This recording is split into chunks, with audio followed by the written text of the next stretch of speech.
Hello students, welcome back. I am Surendra sir और आज के इस वीडियो लेक्चर में हम इंटरमीडिएट का शॉर्ट स्टोरी का दूसरा लेसन एन एस्ट्रोलॉजर्स डे का पार्ट नंबर 3 पढ़ेंगे। इसके पहले मैं पार्ट 1 और 2 पढ़ा दिया हूं।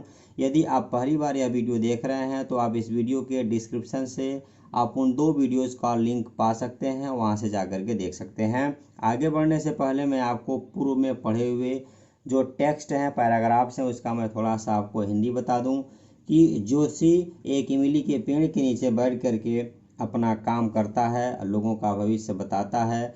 एक दिन एक शाम के समय में एक व्यक्ति उसके पास पहुंचा और जोशी ने उसको वहां बैठने के लिए कहा और कहा कि आप मुझसे कुछ बात करें, हो सकता है कि आपको कुछ वहां से फ़ायदा मिल जाए। जोशी यह नहीं जानता था कि यह जो सामने खड़ा व्यक्ति है वह वही है जिसे मैं मार करके कुएं में डाल दिया था और इसी की वजह से मैं अपना गांव छोड़ करके काफ़ी दूर आ गया था। तो स्टूडेंट्स, आइए स्टार्ट करते हैं। देखें स्टूडेंट्स, क्या कहता है स्टॉप सेड द अदर। दूसरे ने कहा रुक जाओ। इसके पहले हम यह पढ़ चुके हैं कि जोशी कुछ गिनी चुनी लाइनों को ही जानता था। वह बताता था कि कोई एक महिला है जो आपकी रिश्तेदार हो सकती है या आप दूर के रिलेशन में आ सकती है, परिवार से संबंधित हो सकती है, उससे आपका तालमेल अच्छा नहीं है। या जोशी यह बताता कि आप बहुत चंचल स्वभाव के हैं, शनि यहाँ विराजमान है। यही कुछ लाइनें उसको याद थीं।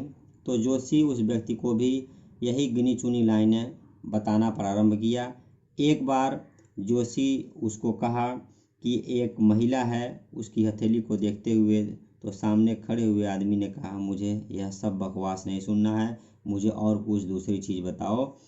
तो वही कह रहा है स्टॉप, रुक जाओ, सेड द अदर। दूसरे ने कहा, अच्छा दूसरे व्यक्ति ने कहा रुक जाओ, मुझे यह सब मत बताओ कि कोई महिला है अब मेरी दूर की रिश्तेदार रखती है।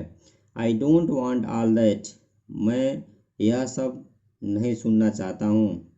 शैल I succeed in my present search or not, कहा सीधे सीधे यह बता दो कि मैं अपने खोज में सफल हो पाऊंगा कि नहीं, या वर्तमान में मैं जो खोज कर रहा हूँ, जिस व्यक्ति को मैं खोज रहा हूँ उसे पा जाऊंगा कि नहीं।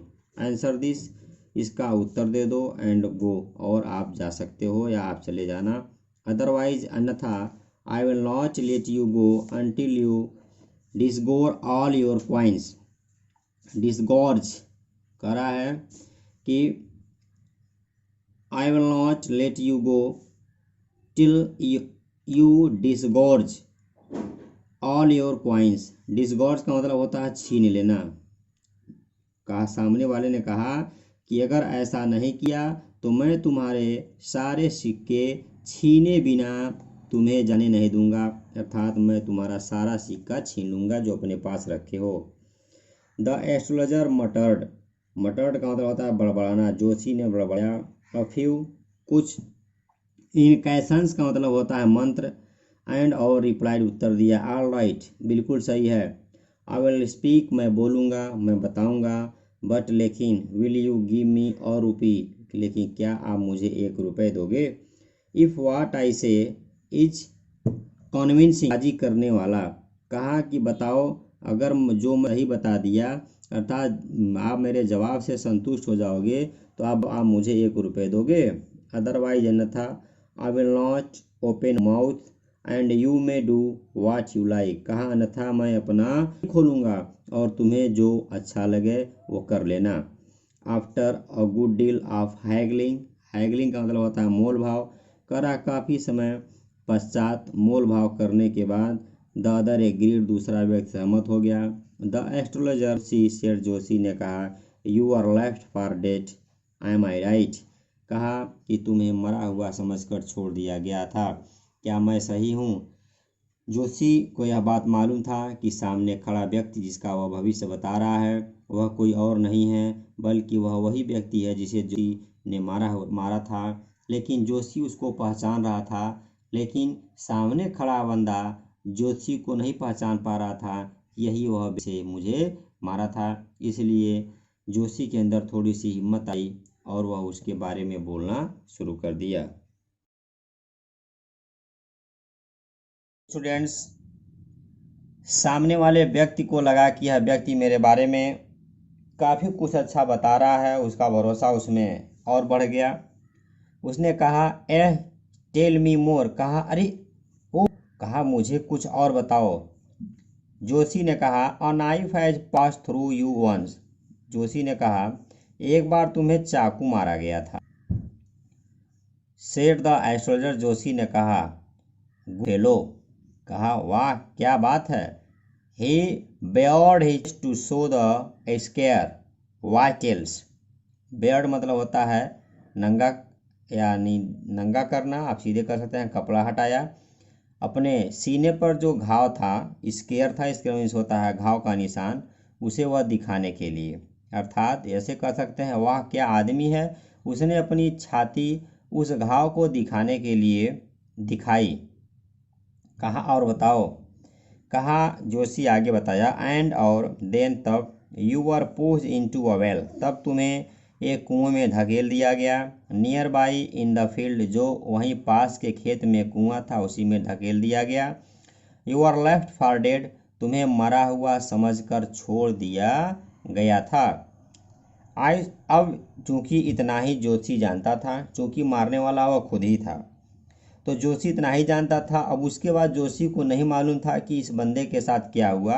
इतना कहने के बाद जब जोशी शांत हुआ तो सामने वाले ने बोलना शुरू किया, I should have been dead. मैं तो मर गया होता। If some passerby, passerby means होता है राहगीर, had not chance to peep into the well. Peep means होता है झांकना। कह रहा है कि मैं शायद मर जाता अगर कुछ गुजरते हुए व्यक्ति कुएं में झांक कर नहीं देखते। यह संयोग था कि उन्होंने कुएं में झांक करके देखा और मुझे निकाला। एक्सक्लैम्ड द अदर।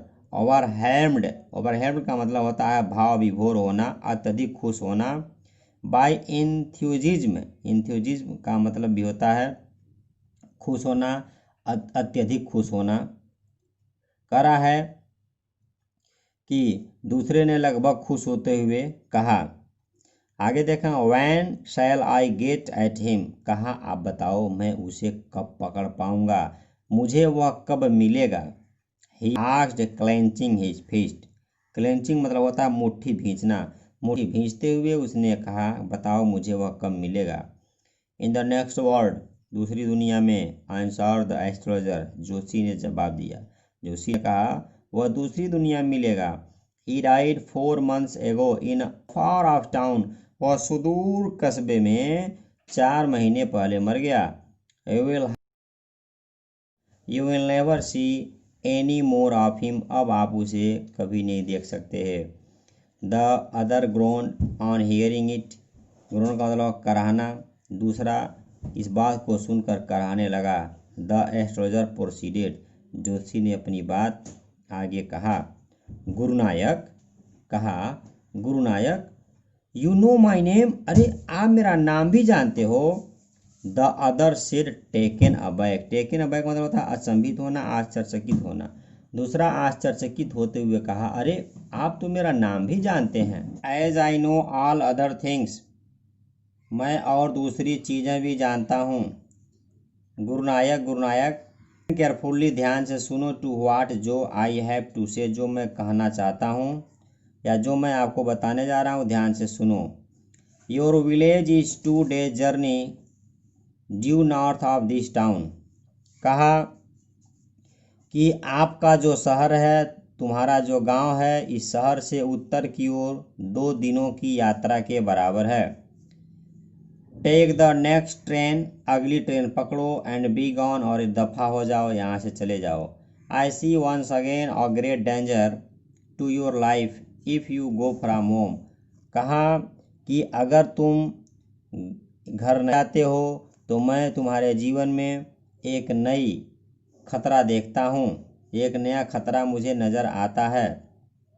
ऐसे भी आप कह सकते हैं कि अगर तुम घर से बाहर निकले तो मुझे तुम्हारे जीवन पर एक और नया खतरा नज़र आ रहा है जो मंडरा रहा है। इसलिए आपके लिए बेहतर होगा कि आप अपने घर पर ही रहें। He took out of pinch of sacred ash, pinch मतलब होता है एक चुटकी, सेक्रेड एज होता है पवित्र भस्म। वह एक चुटकी पवित्र भस्म निकाला, and held it to him, और उसे जो है हाथ में लिया और क्या किया, और उसे दे दिया, और दे के rub it on your forehead, आप इसे अपने फोरहेड मीन्स होता है ललाट पर, रब मीन्स होता है लगाना, लगा लो। एंड गो होम, और घर चले जाओ। पर ट्रेवल साउथ वार्ड अगेन, पुनः आप दक्षिण की तरफ यात्रा कभी मत करना। And you will live be 100, और तुम 100 साल तक जियोगे। इतना उसको तसल्ली शांति देने के बाद वहाँ से उसे जाने के लिए कह दिया। Why should I leave home again, मैं अब दोबारा घर क्यों छोड़ूंगा। द अदर सेड, दूसरे ने कहा। रिफ्लेक्टिवली का मतलब होता है विचार पूर्वक, विचार पूर्वक करने के बाद कहा मैं घर क्यों छोड़ूंगा। I was only going away now and then to look for him, look for means होता है तलाशना। मैं तो बाहर इसलिए कभी कभार आ जाता था कि मैं उसका तलाश कर रहा था, मैं उसे खोजने के लिए ही बाहर आ जाता था। आगे गुस्सा होते हुए, and to choke out his life if I met him, choke गला घोंटना, कहा अगर वह मुझे मिल जाए तो मैं उसका गला घोंट दूंगा। ही शूक हिज हेड रेग्रेटफुल्ली, रेग्रेटफुल्ली मतलब होता है अफसोस के साथ, उसने अफसोस के साथ अपना सर हिलाया। He has escaped my hands, वह मेरे हाथों से बच निकला। I hope at least he died as he deserved, कह रहा है कि मुझे यह थोड़ी सी उम्मीद हुई कि मैं जैसा सोच रहा था वह मेरे उम्मीद के हिसाब से वैसे ही मरा भी। As said the astrologer, Joshi ने कहा हाँ। He was course passive as, वह कुचला गया था। अंडर अ लॉरी, एक लॉरी मतलब ट्रक, एक ट्रक के नीचे।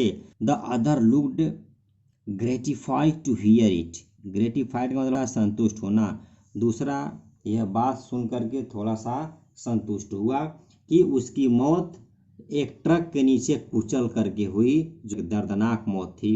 इस बात को सुनने के बाद उसे थोड़ी सी तसल्ली हुई। The place war deserted, deserted का मतलब सुनसान होना। बाय द टाइम, उस समय, the astrologer picked up his articles, सामान, जब जोशी अपना सामान पिकअप किया, भरा रखा। And put them into his bag, और जब वह उन्हें अपने बैग में डाला, अर्थात जब जोशी ने अपना सामान उठाकर थैले में डाला तब वह जगह सुनसान हो चुकी थी। The green shaft was also gone, जो वह हल्की रोशनी कहीं से आ रही थी वह भी, हरी किरणों का स्रोत भी चुका था। Living the place in darkness and silence, कह रहा है कि जिसकी वजह से वह जो जगह था वह अंधेरा और सुनसान भी हो गई थी। The stranger had gone of into the night, जो अजनबी था वह भी रात्रि के अंधेरे में कहीं जा चुका था। After giving the astrologer a handful of coins, उसने जोशी को एक मुट्ठी भर कॉइन्स यानी रेजकारी दे करके चला गया था। इतना वह प्रसन्न हुआ कि अपने भविष्य के बारे में सही सही जानने के बाद कि उसने उस ज्योतिषी को अपना मुट्ठी भर पैसा दे दिया था। जो डीलिंग हुई थी वह तो अलग थी। आगे देखें क्या होता है। It was nearly mid night when the astrologer reached home, जब जोशी घर पहुंचा तो आधी रात हो चुकी थी। His wife was waiting for him at the door, दरवाजे पर खड़ा होकर के उसकी पत्नी उसका इंतजार कर रही थी। एंड डिमांडेड, और उसने स्पष्टीकरण मांगा। एंड एक्सप्लेनेशन, व्याख्या के साथ कि आप इतना देर तक कहाँ थे, आप क्या कर रहे। He flung the coins at her and said, flung का मतलब होता है कि और फेंका। जोशी ने जो कॉइन्स लिया था वह अपनी पत्नी की तरफ फेंका, और फेंकते हुए वह कहा, क्या कहा, गिन लो जो मैं दे रहा हूँ। One man gave all that, एक ही आदमी ने ये सभी सिक्के दिए हैं। 12.5 आनाज, अरे करा 12.5 आने। सी सेड काउंटिंग, वह गिनती करने मतलब गिनती करते हुए कही। सी वाज ओवरजॉयड, ओवरजॉयड अत्यधिक प्रसन्न होना, वह बहुत खुश थी। कह रहा है I can buy some jaggery and coconut tomorrow. मैं कल कुछ जैगरी जैगरी होता है गुड़, मैं कल कुछ गुड़ और नारियल खरीद सकती हूँ। The child has been asking for sweet for so many days. कह रहा है कि बच्ची बहुत दिनों से मिठाई की मांग कर रही है, मिठाई बनाने के लिए कह रही है। I prepare some nice stuff for her. मैं अपने उस बच्ची के लिए कुछ अच्छी सी सामग्री बनाऊंगी, कुछ अच्छी सी मिठाई बनाऊंगी। द स्वाइन हैज चीटेड मी। उस सुअर ने मुझे धोखा दिया। ही प्रॉमिस्ड मी और रुपी, वह मुझे तो 1 रुपये देने का वादा किया था। सेड द एस्ट्रोलॉजर, जोशी ने कहा। She looked up at him. इतना सुनने के बाद उसकी पत्नी ने उसकी तरफ देखी, देख करके कही यू लुक वरीड, आप चिंतित दिख रहे हैं। व्हाट इज रॉन्ग, क्या हुआ, कौन सी बात है। जोशी कहा नथिंग। जोशी ने कहा कोई बात नहीं है। लेकिन यह बात जोशी के दिमाग में कहीं न कहीं आ रही थी कि जिस व्यक्ति को मैंने मारा था वह व्यक्ति आज मेरे पास आया है। मतलब उसकी जो पुरानी आदत थी, वह पुराना जो घटना था, वह फिर एक बार इसके दिमाग में हलचल करने लगा।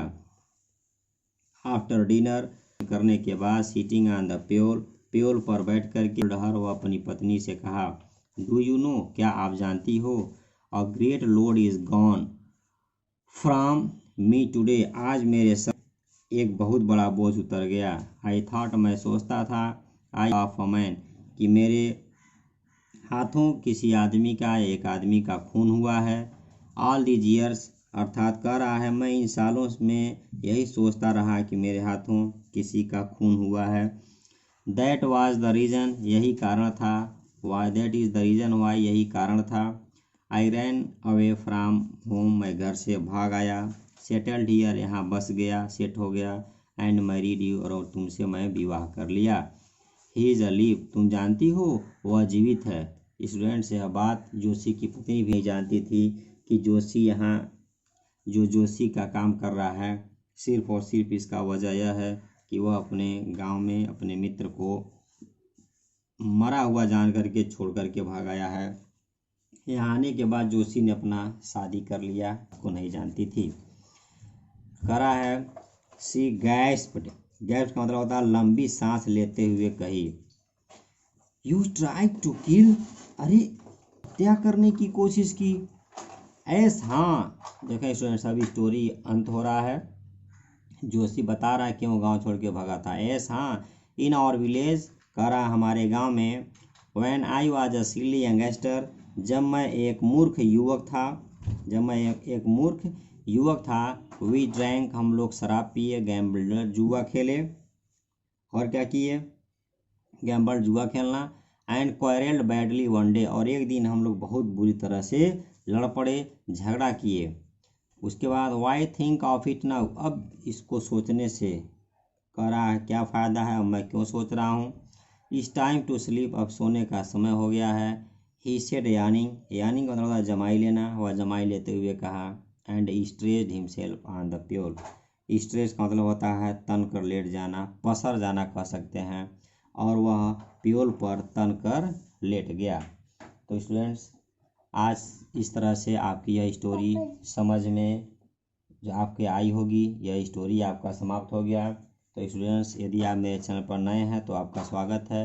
यदि आप वीडियो आपके लिए उपयोगी है, आपको यहाँ से कुछ समझ में आ, सब्सक्राइब करें, बेल आइकन को भी दबाएं, ताकि जब भी नया वीडियो अपलोडेशन आपके पास सबसे पहले पहुँचे, और ज़्यादा से ज़्यादा इस वीडियो को शेयर करें। तो फिर हम नए वीडियो में नए